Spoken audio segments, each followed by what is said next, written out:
Hello, my name is George Cass. I'm a toxicologist at EFSA, and today I'm here to talk to you about the safety of chemicals in food. First of all, why are chemicals in food? Well, chemicals are the building blocks of everything. All foods, living matter, including our bodies, are made up of chemicals. These include nutrients such as carbohydrates, protein, fat, and many other elements and compounds that all contribute to our diet. Most of the chemicals present in food are harmless and often nutritious, but some may be harmful if our exposure to them is too high. Before chemicals can be intentionally used in food and animal feed, scientists carry out strict risk assessments to determine which substances can be used safely and at which levels. This is also done for chemical contaminants in the food chain. So how much is safe? Scientists who evaluate the safety of chemicals try to establish what we call health-based guidance values or safe levels.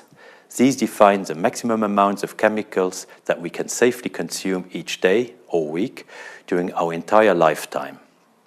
The most common safe levels are ADI, acceptable daily intake, and TDI, tolerable daily intake. ADI is used for additives and other substances purposely added to food, and TDI is used for contaminants like industrial pollutants that may be unintentionally present in food. How do scientists define these safe levels? Safe levels are based on a scientific review of all the toxicological data available at the time on a specific chemical, including usually long-term tests on animals. From this review, a reference point is identified for the most sensitive adverse effect in animals that is considered to be relevant for humans too. This reference value is usually a no observed adverse effect level, the NOAEL, which is the greatest concentration or amount of a substance which causes no detectable adverse effect in the animals used in the tests.